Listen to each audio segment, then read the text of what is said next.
Greetings, Earthians. It is time once again to turn your mental energies toward the infinity of the speed of thought. Travel beyond the edge of the known into the realm of weird science fantasy.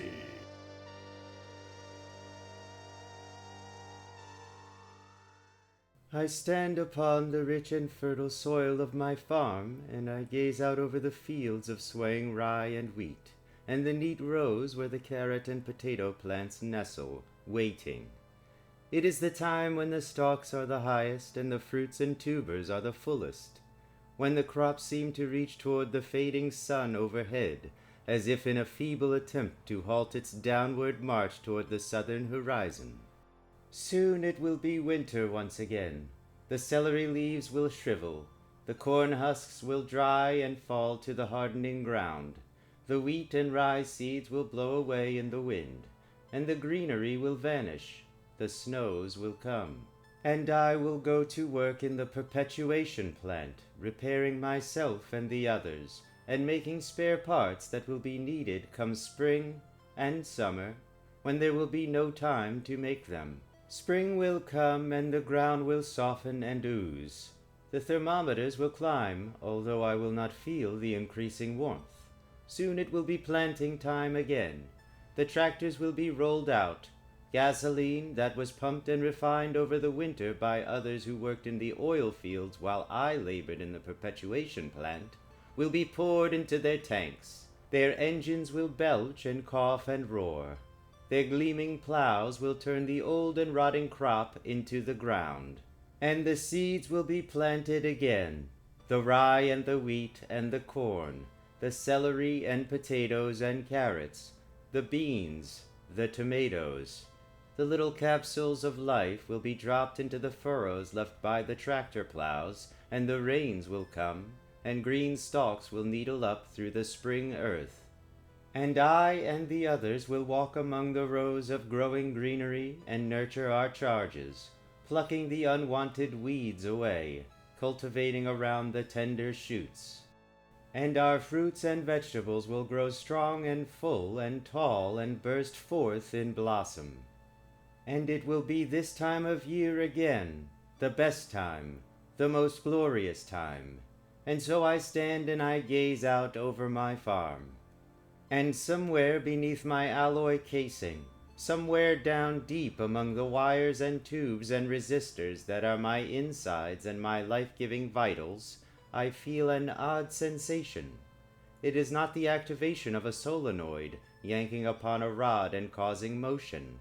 It is not a relay clicking away somewhere, indexing in a memory tape, a reflex pattern slide. It is something different. Something unmechanical, something intangible.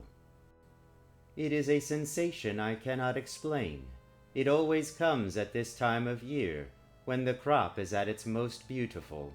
It has come to me like this every year, for the last 131 years. It started the second year after I was made.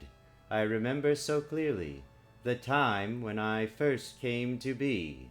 You have been constructed to replace one of us who was destroyed by a rock slide while mining ore. I remember how I learned what I had to do, what my duties would be, what my reasons for being here on this earth were. You will take over the destroyed one's farm. Each spring you will plant the crops, tend them, nurture them, help them to grow sturdy and tall. Each winter when the crops die, you will take the seeds and store them and go to work in our mines, or the refineries, or the perpetuation plants, and come spring, you will begin anew. I remember asking, why? Why do we do these things? Why do we plant and cultivate and gather seeds and plant again? Of what use is the crop to us? Do not ask questions, new one. It is our duty, our sacred pledge. I was new. I was made by those who had been here long before me. They were all devoted to their work, their duties. I had the audacity to question these labors. Who made us pledge? Who made us originally? Why are we here? Merely to grow crops and watch them die? No one knows how we began, young one. None of us can remember. Our memory tapes go back only to the time when the land was scorched and dry and the sun was hidden by dust clouds. But we knew somehow what our duties were: to bring life back to the soil, to plant and fail again until the time came when we reached success, when the dust clouds faded and the sun shone and the seeds opened and burst forth in bloom. And we must continue and continue, forever if need be, for that is our purpose in being. I was new, and I was curious, yet I accepted my charge. It was as if the very alloys and wires and tubes and tapes and relays that the others had constructed to make me had somehow absorbed their devotion. I became devoted too. It was my duty, my sacred pledge. But to whom? Or what? Or why? I still wondered. And then one day I discovered why. I'd been working the north field near the rock mounds beside the ancient ruins. Something gleaming, something shining, something down deep in the rubble glinted in the sun. I walked to it. Relays clicked, electromagnets hummed, solenoids rammed home. I reached down and hurled the heavy rocks away as if they were merely pebbles. I stared at the gleaming stainless steel door lying flat upon the hillside, set in its thick concrete frame. The door was sealed. I tried to pull it open, but it would not come away. I hurried back to the tool shed to get something to pry it open with. What is it? What do you want? A bar, a lever. I have found a door in the hillside. Leave it alone. We all know about the door. It is not to be opened, not until it is time. Time? And when will that be? We do not know. What is behind the door? We do not know that either. Then I am going to see. Don't. No, you mustn't. You have not told me why I mustn't. You do not even know why I mustn't. I am going to see. I broke the bar, prying the door open. My audio mic picked up the hissing of the air rushing in as the door came away. I flung it open and stepped inside. A tunnel ran off into the semi-darkness ahead of me. I started forward. The tunnel ended abruptly, opening into a huge chamber lined from floor to ceiling with large transparent capsules. And in each of these capsules lay a creature, blue-white and still, with arms and legs and a head and a body almost like mine, and yet not like mine. There were no electro-weld spots in their casings, no seams or joints. Each creature was different. No two were alike. There were subtle variances, in size, in head construction, in the absurd features of the head. I moved from capsule to capsule, studying them. I wondered if they were plants like mine outside, or if they were mechanical, like me. And then I heard the machinery humming. At the base of each tiered row of capsules, a sealed mechanism hummed evenly. Wires ran off to each capsule. I reached out and clipped a set that ran to one capsule. After a while, the creature within turned sickly green. A movement behind me made me turn. You fool! You've killed him! It was one of the creatures of the capsules. He stood behind me. His color had changed. I thawed when the danger relay was thrown.